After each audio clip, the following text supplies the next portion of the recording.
नेताओं के वादे कितने सच्चे होते हैं, कितने झूठे होते हैं, ये चुनाव में ही जानकारी मिल पाती है। जब नेता चुनाव लड़ने के लिए मैदान पर आते हैं तो शहर की जनता आकलन करती है कि किस नेता ने कितना काम किया है, किस नेता ने कौन से वादे किए हैं और कौन से नेता ने वादे पूरे नहीं किए हैं।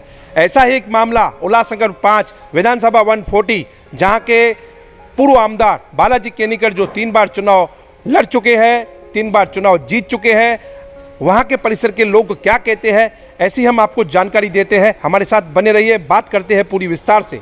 उल्लासनगर 5 के लोग आज भी अपनी मूलभूत सुविधा से वंचित है। 3 बार आमदार रह चुके बालाजी केनीकर से कई बार वहां के लोगों ने गुहार लगाई कि अवैध डंपिंग ग्राउंड को वहां से हटाया जाए। आज भी शहर के 30,000 लोग उस अवैध डंपिंग ग्राउंड से काफ़ी परेशान है। वहां के लोग ज़्यादातर इस वजह से बीमार रहते हैं। कई बार आमदार ने झूठे वादे तो किए हैं, डंपिंग ग्राउंड हटाया जाएगा, मगर वहां के लोगों का आरोप है कि जो अवैध डंपिंग हटाने के बारे में जो भी वादे किए गए वह सारे वादे बालाजी केनीकर नहीं निभा पाए। हाल ही के दिनों की बात करें तो विधानसभा 140 क्षेत्र उल्लासनगर 5 से बात करेंगे तो वहां के उबाटा पार्टी के उम्मीदवार राजेश वानखेड़े ने अपना नामांकन दर्ज करवाया है।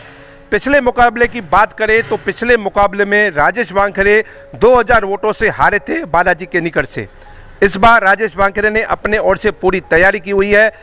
वह लोगों के पास पहुंचकर लोगों की समस्या पूछ रहे हैं। उसी प्रकार से उल्लासनगर 5 प्रभाराम मंदिर के यहाँ पर नरेश अरोड़ा जी के ऑफिस में वहाँ के लोग, स्थानीय लोग, व्यापारी जमा हुए। वहाँ पर राजेश वानखेड़े पहुँचे और उन लोगों से उनसे बात की और उनसे पूछा कि आपके यहाँ की जो डंपिंग ग्राउंड की समस्या है अब तक जो हल नहीं हुई है, अगर आप मुझे चुनाव में अपना वोट दोगे, अगर मैं चुनाव जीत के आता हूँ तो स्थानीय लोगों से उन्होंने वादा किया कि मैं आपको डंपिंग ग्राउंड कुछ ही दिनों में हटा के दूंगा। स्थानीय लोगों ने, जिन्होंने 3 बार बालाजी केनी पर भरोसा किया, अब वह लोग राजेश वानखेड़े पर भरोसा दिखाकर आज वहां पर उन्होंने आपस में एक मीटिंग की।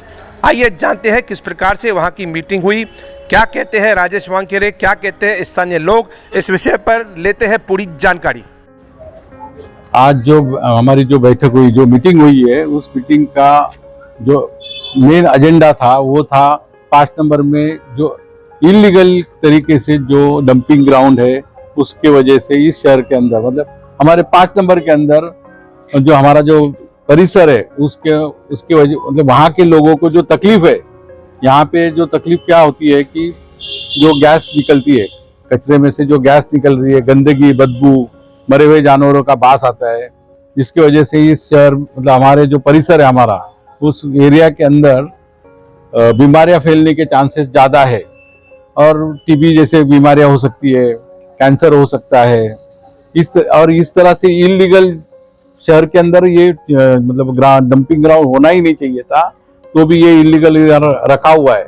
और बहुत सालों से इनकी, मतलब यहाँ के लोगों को ये इच्छा थी कि यहाँ पर ये डंपिंग ग्राउंड होना नहीं चाहिए और उनकी जो मांग है वो जायज़ मांग है कि इस शहर के अंदर, किसी भी शहर के अंदर डंपिंग ग्राउंड होता नहीं है। लेकिन उल्लासनगर ही एक ऐसा शहर है कि जिसके बीचों बीच, शहर के बीचों बीच जहाँ लोग रहते हैं, ऐसी जगह पे इलीगल तरीके से डंपिंग ग्राउंड चलाया जा रहा है। सर, पिछले आमदार ने यहाँ के लोगों से कई सारे वादे किए। करीबन डंपिंग ग्राउंड के यहाँ पर एरिया परिसर में 15,000 लोग रहते हैं जो डंपिंग से परेशान है। पिछले आमदार ने कई वादे किए मगर वादा कोई पूरा नहीं किया।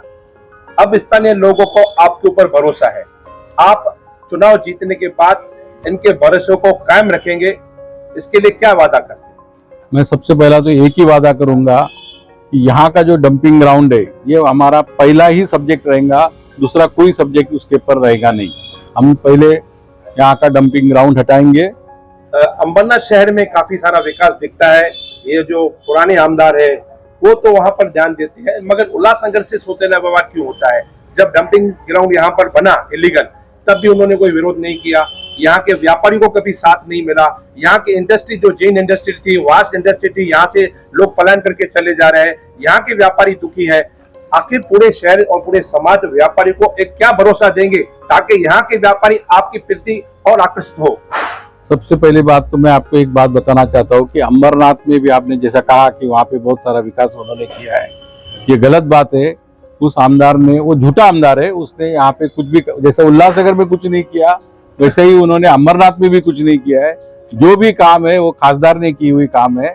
खासदार का आप अगर चुनाव का जो एजेंडा था उनका, जो उन्होंने काम का एजेंडा दिया था, उसमें देखेंगे तो वो एक ही जो एजेंडा है उनका, कामों का जो लिस्ट है वो एक ही है, सिर्फ इन्होंने पेस्ट करके इनका एजेंडा दिखाया है, कामों की लिस्ट दिखाई है।